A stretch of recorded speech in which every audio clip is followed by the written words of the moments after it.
বাড়ি কোথায়? উলাট। উলাট, অর্থাৎ সুজানগর উপজেলার মানিকহাটি ইউনিয়ন উলাট গ্রামে হ্যাঁ। এখানে অবস্থান করছেন আমরা জানতে পারছি 5 দিন ধরে, কেন এবং কি জন্য? বিপ্লব আমার সাথে রিলেশন করছে 1.5 বছর। ও আমার বারবার অনেক জায়গায় দেখা করছে আর বলছে যে আমি তো বিয়ে করবো, এই কথা বলছে। আচ্ছা, বিপ্লবটা কে, মানে এই কার ছেলে এটা? শফির ছেলে। কোথায় বাড়ি, কি উলাটেই? উলাটে। শফির ছেলে উলাট, কি করে ও, এমনি কি করে বিপ্লব? ও ডিপ্লোমা কমপ্লিট করবে আর কি, করে নাই এখনো। আর কিভাবে সম্পর্ক হলো, কিভাবে আপনাদের দুইজনের মধ্যে? এমনি কথা বলতে বলতে ও আমাকে অনেক কথা বলতো জাদু করে হলেও তো বিয়ে করবে, এমনও কথা ও আমাকে বলছে।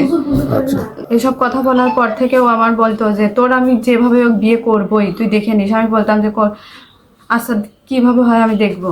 তারপরে এরকম কথা বলতে বলতে ও আমার জন্য সব, মানে ওর ফ্যামিলি সবাই জানে। ওর ফ্যামিলি, ওর আব্বু আম্মু, ওর বোনরা, ওর দোলাভাইরা সবাই জানে।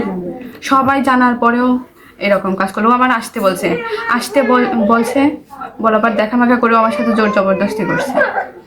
তা আপনি এখন কি চান? বিয়ে করবো বিপ্লবকে। আচ্ছা, বিপ্লবকে বিয়ে করবেন। আপনার যে দুইজনের মধ্যে সম্পর্ক ছিল, এই ধরনের কোনো ডকুমেন্ট আছে আপনার কাছে? ডকুমেন্টস আছে, দুজনের পিক টিক সব কিছু আছে। সব বিয়ে করবেন। তো স্থানীয়ভাবে কি কোনো সমাধানের চেষ্টা হয়েছে আপনি জানেন?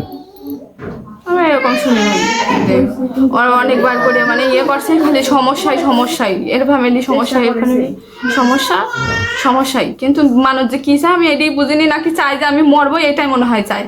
বিপ্লব এটাই চায়, মনে হয় ওর ফ্যামিলি ওইটাই চায়, মনে হয় মরা লাগবে, মরলে এখানেই মরবো। ঠিকই।